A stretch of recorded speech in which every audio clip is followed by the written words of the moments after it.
వృషభ రాశి వారికి ఈ వారం సాధారణమైనటువంటి గ్రహస్థితి గోచరిస్తూ ఉన్నది.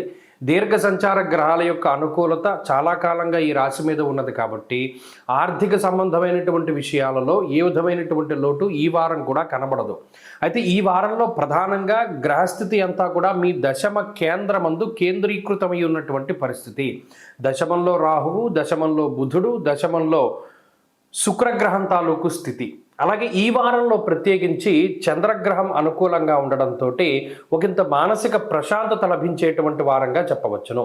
గత కొద్ది వారాలుగా ఏదైతే కొంత మానసిక అలజడి మీకు ఉన్నదో, మీ యందు ఉన్నదో, ఆ అలజడిని అతిక్రమించేటువంటి శక్తి స్థైర్యాలు ఈ వారంలో లభించడానికి అవకాశం ఉంటుంది.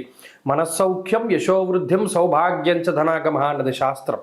ప్రత్యేకించి ఈ షష్ఠ సప్తమ స్థానాల్లో ఉన్నటువంటి చంద్రగ్రహము మనస్తాపాన్ని నివారించగలిగేటువంటి శక్తి కలిగి ఉన్నవారు, అలాగే మనోధైర్యాన్ని పెంచగలిగేటువంటి స్థితి ఉన్నవారు.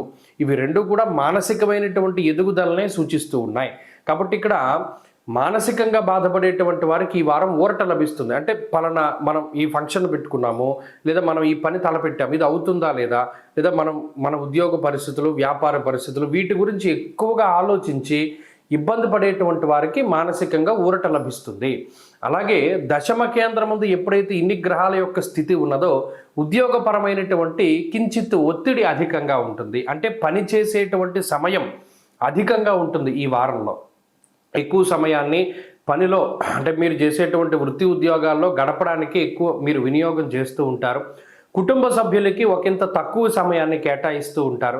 అలాగే మీకోసం మీరు సమయం కేటాయించుకునేది కూడా చాలా తక్కువగా ఉంటుంది. అంటే ఉదాహరణకి ఏదైనా మీకు ఆట విడుపుగా గతంలో చేసేటువంటి పనులు చేయడానికి ఈ వారం అవకాశం దొరక్కపోవడం కానీ, కాలాన్ని అతిక్రమించి భోజనం చేస్తూ ఉండడం కానీ, లేదా ఉరుకులు పరుగులుగా కొంత ముందుకు వెళుతూ ఉండేటువంటి పరిస్థితులు ఈ వారంలో ప్రధానంగా కనబడ్డాయి.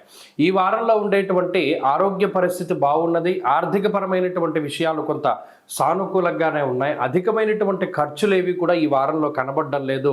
సరికదా కొంత మీకు మనోల్లాసాన్ని కలగజేసేటువంటి విషయాలు, అంటే పలానా భవిష్యత్తులో ఒరే బాబు నీకు ఇది ఉద్యోగంలో ప్రమోషనో, లేదా నీకు తగినటువంటి గుర్తింపు వచ్చిందనో, లేకపోతే నీకు పలానా మంచి జరుగుతుందనో, ఇలా శుభవర్తమానాన్ని మీరు వినగలుగుతారు. ఏదైనా భవిష్యత్తుకు సంబంధించినటువంటి మంచి విషయాలు మీ చెవిలో పడడం ద్వారా మీ మనసు ఇంకా ఆహ్లాదకరంగా ఉంటుంది.